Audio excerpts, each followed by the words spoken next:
الحمد لله رب العالمين الرحمن الرحيم أشهد أن لا إله إلا الله وحده لا شريك له وأشهد أن محمدا عبده ورسوله أما بعد قيل يا رسول الله صلى الله عليه وسلم من أكرم الناس قال أتقاكم. حضرات بخاری اور مسلم شریف کی حدیث ہے. حضرت ابو ہریرہ رضی اللہ تعالی عنہ سوال کرتے ہیں کہ پوچھا گیا اے اللہ کے رسول صلی اللہ علیہ وسلم لوگوں میں سب سے زیادہ محبوب اور سب سے زیادہ پسندیدہ اللہ کے نزدیک کون ہے؟ تو آپ نے فرمایا کہ ان میں جو سب سے زیادہ اللہ تعالیٰ سے ڈرنے والا ہے. اور دیکھیے اللہ رب العالمین نے قرآن مجید کے اندر ارشاد فرمایا ان اکرمکم عند اللہ اتقاکم، کہ ہم نے یہ قبیلے، یہ الگ الگ جو گروہ ہے اس لیے بنایا تاکہ لتعارفوا، آپس میں ایک دوسرے کو پہچان سکو، جان سکو، سمجھ سکو. لیکن خاندان، قبیلے، حسب، نسب کی کوئی حیثیت نہیں ہے. مسلم شریف کی حدیث میں آتا ہے کہ جس انسان کو اس کا عمل اس کو پچھاڑ دے یا پیچھے کر دے، اس کا حسب اور نسب اسے جنت میں لے کر کے نہیں جا سکتا. میں بڑے اچھے خاندان والا ہوں، میرا حسب نسب بڑا اچھا ہے، میرے قبیلے اور میرے خاندان کے جیسا کوئی نہیں ہے، یہ کہہ دینے سے ہم جنت میں نہیں جائیں گے، یا یہ سوچ لینے سے کہ ہم ہی توحید والے جنت ہماری نہیں جائیں گے.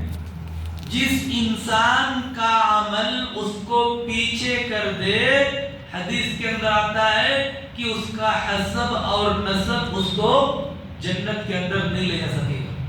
تو ان اکرمکم عند اللہ اتقاکم، تم میں سب سے زیادہ اللہ کے نزدیک محبوب اور پسندیدہ وہ ہے جو انسان اللہ کے نزدیک ڈرنے والا ہو، اللہ سے خوف کھانے والا ہو.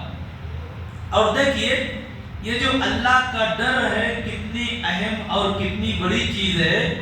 حدیث کے اندر آتا ہے، مسلم شریف کی حدیث ہے، حضرت عبداللہ ابن مسعود رضی اللہ تعالیٰ عنہ کہتے ہیں کہ اللہ کے رسول صلی اللہ علیہ وسلم اس دعا کو برابر پڑھا کرتے تھے. اللہم انی اسألک الہدی والتقی والعفاف والغنی. اس دعا میں 4 چیزوں کا سوال اللہ رب العالمین سے آپ کر رہے ہیں اور اپنی امت کو ہدایت دیا ہے کہ ہم بھی اللہ رب العالمین سے ان 4 چیزوں کا سوال کرتے رہیں. اللہم انی اسألک الہدی، کہ اے اللہ ہم تجھ سے ہدایت کا سوال کرتے ہیں، تو ہمیں سیدھے راستے پر اور ہمیں صحیح راستے پر اور ہمیں ہدایت دے کہ ہم صراط مستقیم پر چلیں. تو ہدایت کا سوال کرتے ہیں. والتقی، پرہیزگاری کا، تقوی کا، اللہ کا ڈر کا، اللہ کا خوف کا، کہ ہم ہمیشہ اللہ سے ڈرتے رہیں. اے اللہ تو ہمیں اس کی توفیق عطا فرما، ہمارے دل میں ہمیشہ تیرا ڈر ہو، تیرے ڈر کے علاوہ کسی اور کا ڈر نہ ہو، تیرے خوف کے علاوہ کسی اور کا خوف نہ ہو. والعفاف، پاک دامنی کا.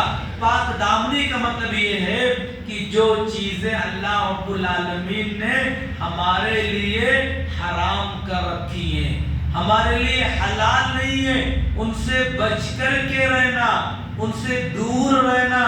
جن چیزوں کے قریب جانے سے اللہ رب العالمین نے منع کیا ہے، یا ایھا الذین آمنوا لا تقربوا الصلاة وانتم سکارى، نشے کے قریب مت جاؤ، نشہ اچھی چیز نہیں ہے. یہ اللہ رب العالمین نے فرمایا. اور کیا فرماتا ہے رب العالمین کہ ولا تقربوا الزنا، بدکاری فحاشی کے قریب نہ جاؤ۔ تو جس چیز کے قریب جانے سے اللہ رب العالمین نے منع کر دیا ہے، پاک دامنی اور عفاف کا مطلب یہ ہے کہ ہم اس سے دور رہیں، اپنے آپ کو اس سے دور رکھیں۔ ہم اللہ سے دعا کرتے ہیں کہ اے اللہ تو ہمیں ایسی تمام چیزوں سے دور رکھ جو تو نے حرام بنائی ہے، جو ہمارے کردار کو، ہمارے اخلاق کو، ہمارے مذہب کو، ہمارے اسلام کو بدنام کر سکتی ہیں، ان تمام چیزوں سے تو ہمیں پاک دامن رکھ۔ اور پھر اس کے بعد فرماتے ہیں والغنا، اور غنا سے، بے نیازی سے۔ بے نیازی کا مطلب کیا ہوتا ہے کہ لوگوں کے پاس جو کچھ چیز ہے، مال ہے، دولت ہے، تو ہم اس سے بے نیاز رہیں۔ ایسا نہیں کہ ہم کو مل جائے اس سے جا کر کے مانگے، یا اس طریقے سے سوال ہمیں نہیں کرنا چاہیے۔ اسی لیے کیا ترجمہ کیا جاتا ہے؟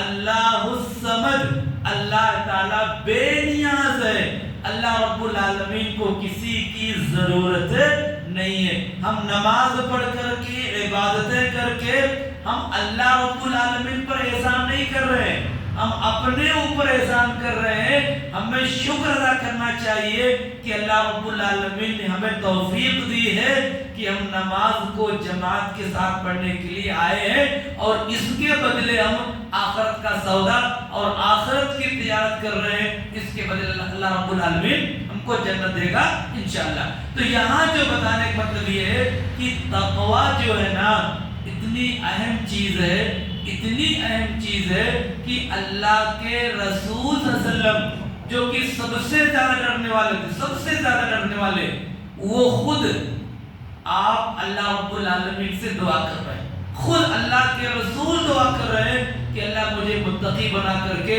مجھے پرہیزگار بنا کر کے، خوف اور ڈر والا بنا کر کے مجھے زندگی گزارنے کی توفیق عطا